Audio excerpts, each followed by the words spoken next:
God bless America. Hello, everybody.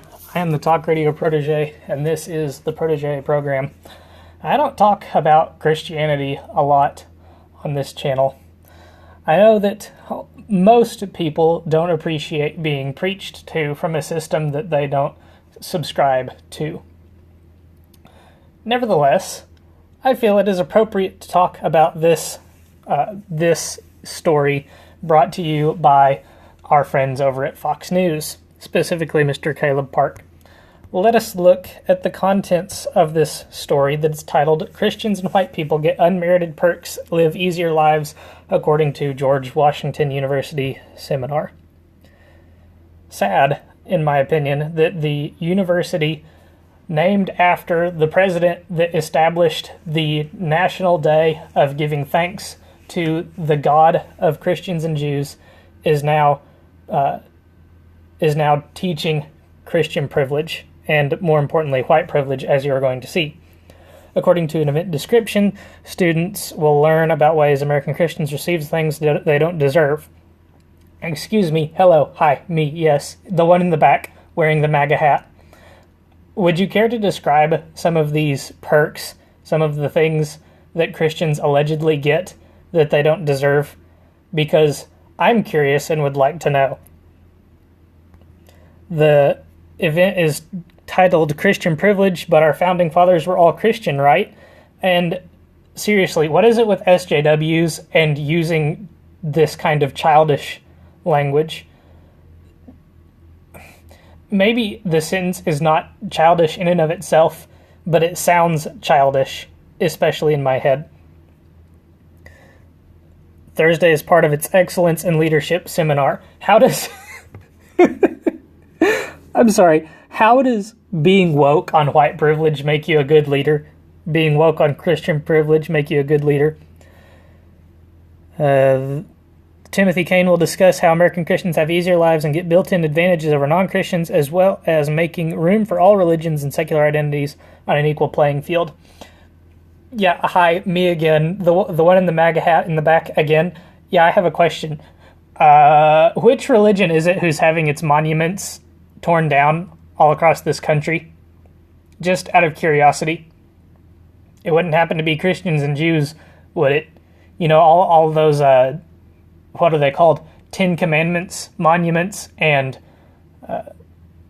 photos and other paraphernalia that are being torn down off of public property all across this country.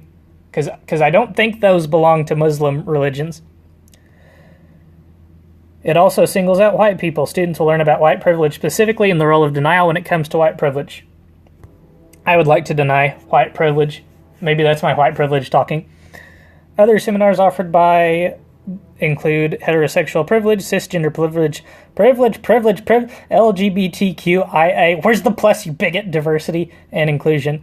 I'm assuming that the Fox News person is not the bigot, but the GWU person that named the seminar, because there is no plus, you filthy bigot. Each of the privilege seminars states that they focus more specifically on white privilege. These trainings equip students and staff with the necessary skills to promote diversity and inclusion in the different environments in which they find themselves frequently. Yeah, me again. I have another question. How does promotion of diversity make you a better leader?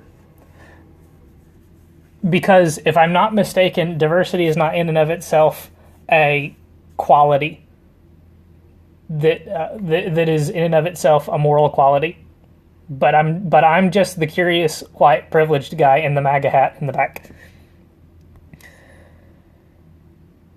You know, somebody must not have told this guy about the persecution that Christians face in places that are not the United States of America.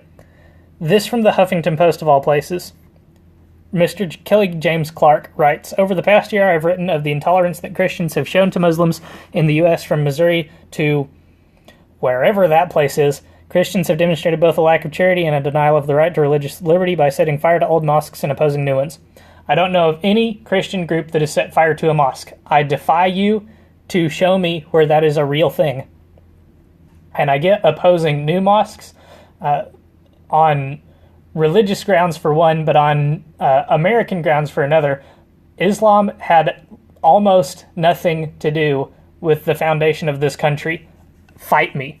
I defy you to show me where Islam had anything to do with the foundation of this country. So you'll excuse me if I oppose the building of a mosque on the 9/11 monument. Now, sure, it is a little intolerant to say that Muslims shouldn't be allowed to practice their religion freely. I'll give you that. But Christianity, because by its nature as a monotheistic religion, is intolerant of Islam in the same way that Islam is exclusive by its nature as a monotheistic religion of Christianity. Moving on. In early November, German Chancellor Angela Merkel declared that Christianity is the most persecuted religion in the world. Well, good for the person that's now let in more Muslim migrants to the West than any other person single-handedly. I wish there was a date on this column. But anyway. Rupert Short's recent research report for Civitas UK confirms Merkel's claim. Christianity is in peril like no other religion. Christians are targeted more than any other body of believers. Short is concerned that 200 million Christians are socially disadvantaged, harassed, or actively oppressed for their beliefs. I guess these 200 million Christians haven't been told about the privilege that they have. Christianity is facing elimination in the biblical homeland. By the numbers, in 1990 there were over 1.2 million Christians in Iraq. By the end of 2003 there were fewer than 500,000. In 2013, there were fewer than 200,000 Iraqi Christians. In 2010, al-Qaeda militants attacked Baghdad Cathedral, killing over 50 people. In 2000, Consider apostasy laws in Saudi Arabia, Iran, Bahrain, Jordan, Kuwait, etc. We have scarcely skimmed the surface of the violence and intolerance to Christians in Muslim worlds. If it should continue at its present rate, Christianity will very soon be completely eradicated in its homeland. But I guess these guys just aren't aware of the massive amounts of Christian white privilege that they have, being that they're in brown Islam majority countries. You know, let me be clear about one thing. I absolutely believe that certain people in certain contexts have a certain degree of privilege in their lives. Certain people in certain contexts have certain things that are good things for them to have that they did not earn necessarily by the sweat of their brow. The difference is, I am not telling people that they should be ashamed of these things. The left is. I am not telling people that they should be ashamed to leave an inheritance for their children. The left is. I'm not telling people that they should be ashamed for trying to build a better world for their offspring, for their posterity. The left is.